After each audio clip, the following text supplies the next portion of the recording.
جی ہاں ناظرین، پکی خبر کے ساتھ میں ہوں آپ کا میزبان راجہ واجد، اور آج پکی خبر میں ہمارے ساتھ موجود ہیں برطانیہ کے شہر بری کی پہلی مسلمان خاتون کونسلر اور ڈپٹی میئر، سماجی شخصیت شہینہ آرون۔ آج ان سے جانتے ہیں کہ انہوں نے اپنی سیاسی زندگی کا آغاز کب شروع کیا، کہاں سے شروع کیا، اور تھوڑا سا یہ میں بتانا چاہوں گا کہ ان کا تعلق جو ہے وہ بیسکلی آزاد کشمیر کلری پنجیڑی سے ہے، اور حال مقیم پاکستان کے شہر راولپنڈی میں رہ رہی ہیں۔ جی السلام علیکم۔ وعلیکم السلام۔ جی تھوڑا سا ہمیں اپنے بتائیں گے کہ آپ نے سیاسی زندگی کا آغاز کب کیا، اور آپ برطانیہ میں کب آئیں پہلی دفعہ؟ بسم اللہ الرحمن الرحیم۔ میں اپنے تمام ناظرین کو السلام علیکم کہتی ہوں، اور پکی خبر کا شکریہ ادا کرتی ہوں کہ انہوں نے آ کر اپنا قیمتی وقت نکالا اور مجھے اپنے ساتھ انٹرویو کرنے کا موقع دیا۔ Thank you. جی تو اب تھوڑا سا بتائیں آپ نے یہ سیاسی زندگی کا آغاز کب، کہاں سے شروع کیا، تھوڑا سا اپنے متعلق بتائیں ہمارے ناظرین کو۔ جی یہ کہانی تو بہت لمبی ہے، لیکن یہ ہے کہ مجھے شروع سے ہی لوگوں کی مدد کرنے کا اور غریب لوگوں کے ساتھ مل جل کر کام کرنے کا بڑا مجھے شوق تھا۔ یہ شوق جو ہے ایک چھوٹے سے معمولی سے واقعہ نے مجھے اس جگہ پہ پہنچا دیا ہے کہ میں کوئی 5ویں جماعت میں پڑھتی تھی۔ میرے نانا ابو آرمی میں کیپٹن تھے، اور ان کا کام ہوتا تھا ریٹائرمنٹ کے بعد اپنے لوگوں کی پینشن وغیرہ لگوانے کے فارم فل کرنے اور لوگوں کی پینشن کروانے کا۔ ایک دفعہ ایک بزرگ خاتون آئیں، میرے نانا جان جو ہے وہ گھر میں موجود نہیں تھے، تو وہ آئیں، سخت گرمی تھی، دوپہر کا ٹائم تھا، اور پوچھتی ہیں کپتان صاحب کدھر ہیں؟ میں نے کہا وہ تو کہیں گئے ہوئے ہیں۔ بڑی پریشان ہوئیں تو کہتی ہیں کہ میں نے تو پینشن کے لیے لیٹر لکھوانا تھا۔ تو میں نے کہا کوئی بات نہیں، میں آپ کو لکھ دیتی ہوں۔ تو اس وقت 5ویں جماعت میں نے سولجر بورڈ کو ایک اپلیکیشن لکھی، اور وہ اپلیکیشن کچھ 10 دن کے بعد بیجی جو ہے وہ آئیں، اور دوپٹے میں کوئی تھوڑی سی ریوڑیاں باندھی ہوئی میرے پاس لائیں، تو کہتی ہیں کہ میری پینشن لگ گئی ہے۔ آپ یقین کریں کہ وہ واقعہ اور وہ ان کی خوشی، ان کی دعائیں اور ان کا پیار، اور وہ چھوٹی سی ریوڑیاں جو ہے وہ مجھے ادھر لے آئی ہیں کہ میرے دل میں بچپن سے ہی خدمت خلق کا شوق پیدا ہو گیا، اور میں آج تک اسی میں سکون پاتی ہوں کہ مجھے سکون ملتا ہے جب میں لوگوں کے چہروں پہ مسکراہٹ دیکھتی ہوں جب ان کے کام مکمل ہو جاتے ہیں۔ تو اس لیے مجھے یہ جذبہ اور شوق پیدا ہو گیا۔ پھر میں نے پاکستان میں بھی یہ اپنے کام چھوٹے چھوٹے شروع کر دیے، غریب بچیوں کے لیے جیز اکٹھا کرنا اور ان کی شادیاں کرنی، اور اس کے ساتھ ساتھ پھر مجھے حکومتی لیول پہ لے لیا گیا، اور میں نے عشر زکوٰۃ کمیٹی میں مجھے لے لیا گیا۔ پھر اس کے بعد مجھے NOVQ نان آفیشیل آفیسر جو ہے اس کا جیل خانے میں مجھے لگا دیا گیا کہ میں اپنی عورتوں کی مشکلات اور بچوں کی مشکلات اور جو ناجائز ادھر ان کو سزائیں ملی ہوئی ہیں ان کے لیے میں نے بڑا کام کیا، اور ماشاءاللہ میں نے کافی رولز ادا کیے ہیں پاکستان میں۔ اور اس کے بعد بس قسمت نے لکھا تھا کہ وہاں میری ڈیوٹی ختم ہوئی، تو پھر میں یہاں آ گئی 1998 میں یہاں آئی، اور میں نے یہاں پہ آ کے محسوس کیا کہ ہماری عورتوں کے پاس کوئی نالج نہیں ہے، کوئی اویئرنیس نہیں ہے، ان کو کوئی پتہ نہیں ہے ہم نے کدھر جانا ہے، کیا کرنا ہے، ہمارے کیسے مسائل حل ہو سکتے ہیں۔ جو خاوند حضرات ہیں وہ بیچارے سارا دن کمائی کے لیے ٹیکسیز اور ادھر ادھر اپنے جابز پہ نکل جاتے تھے، وہ سارا دن اپنے بچوں کا انتظار کرتی تھی کہ وہ آئیں اور آ کے ہمارے کوئی اپائنٹمنٹ بک کریں یا کوئی اس طرح کا کریں۔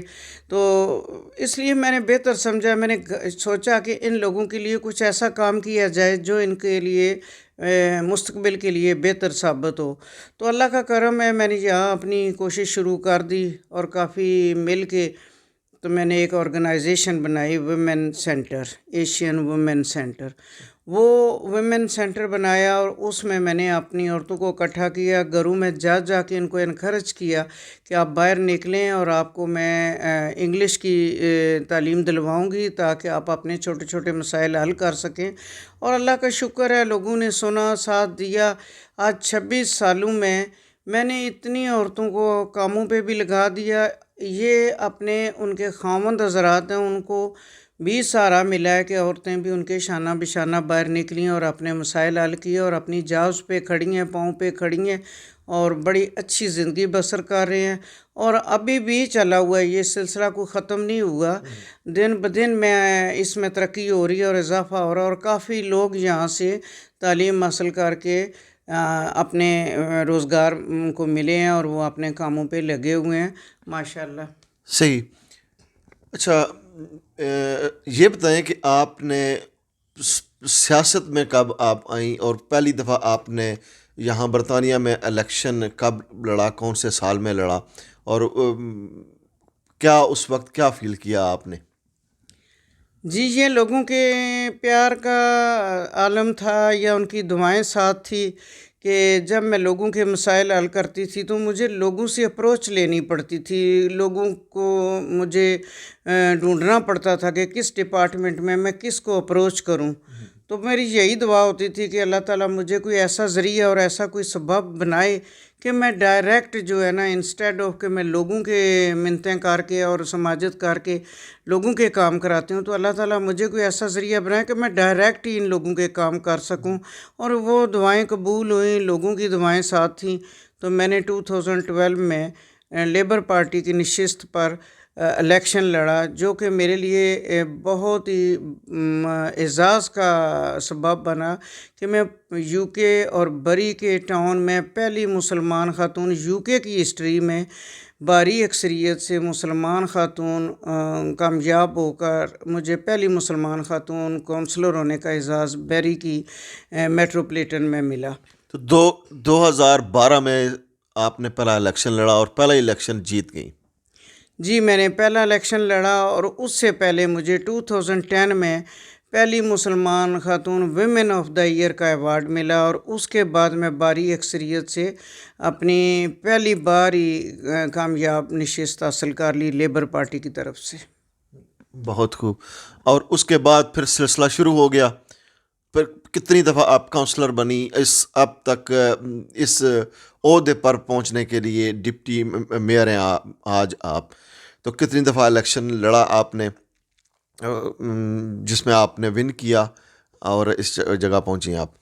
جی، اب یہ میں 3rd ٹائم پھر الیکشن جیت کر اپنے پہلے مجھے اس سے 2019 میں ڈپٹی میئرس بنی، اب پھر دوبارہ میں الیکشن لڑی ہوں اور کامیاب ہوئی ہوں۔ اب تیسری بار میں کامیاب ہونے کے بعد پھر میں ڈپٹی میئر بن گئی ہوں، اور یہ بھی اپنے بہن بھائیوں اور تمام لوگوں کی دعاؤں کا اثر ہے کہ اللہ تعالیٰ نے مجھے یہ خدمت دوبارہ تیسری بار کرنے کا سلسلہ جاری رکھا ہوا ہے، اور میری کوشش ہے کہ جب تک میری جان میں سانس ہے، زندگی ہے، میری زندگی جو ہے اپنے لوگوں کے لیے کے مسائل حل کرنے کے لیے میں نے وقف کی ہوئی ہے، اور انشاءاللہ میں کرتی رہوں گی جب تک اللہ نے صحت، تندرستی اور زندگی دی۔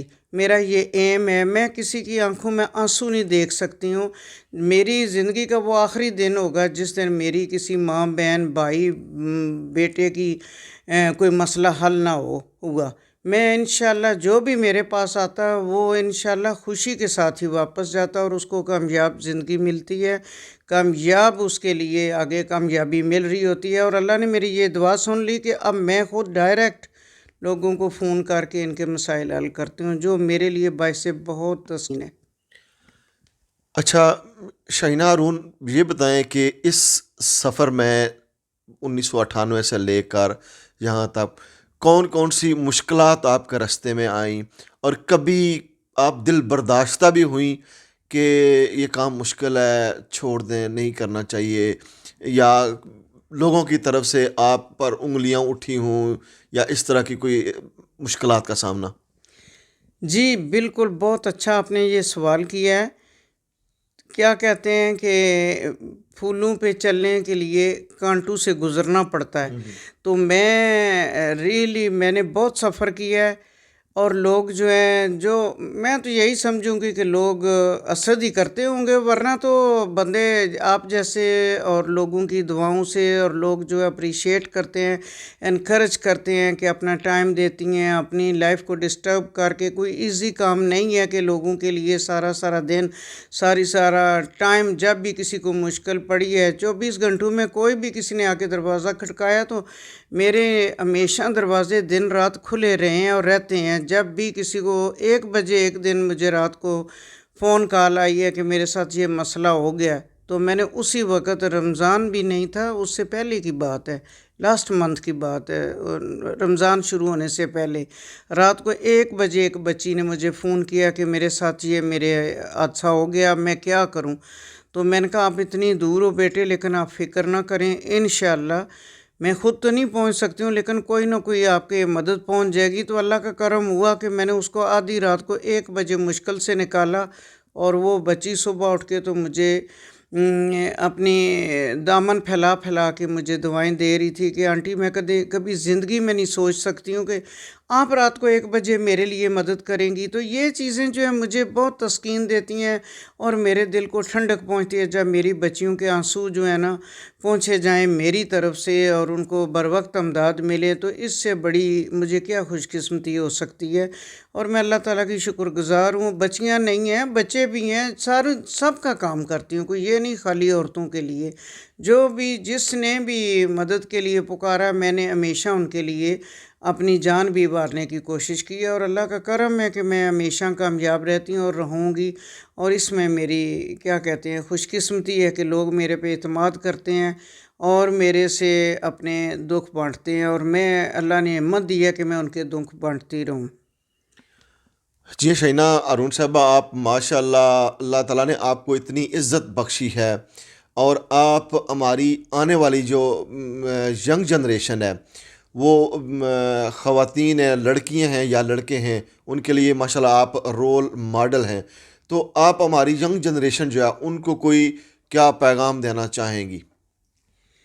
میں تو اپنی ینگ جنریشن کو کہتی ہوں کہ میری ہمت کو دیکھتے ہوئے آپ آگے بڑھیں، آپ اس ملک کا خزانہ ہیں، قومی خزانہ ہیں، اور اپنے اچھے اقدامات سے آئیں، آگے بڑھیں، اور فلاحی کاموں میں، سماجی کاموں میں آگے بڑھ چڑھ کر حصہ لیں، تاکہ آپ اپنے ملک کا نام روشن کر سکیں۔ اور جس طرح میں فخر سے لوگوں کو کہتی ہوں کہ میں فخر پاکستان ہوں، دختر پاکستان ہوں، اور یہاں آ کے میں نے سٹرگل کر کے اپنا نام کمایا، آپ بچے بھی ہماری نام کمائیں، پاکستان کا نام بنائیں، پاکستان کا نام روشن کریں۔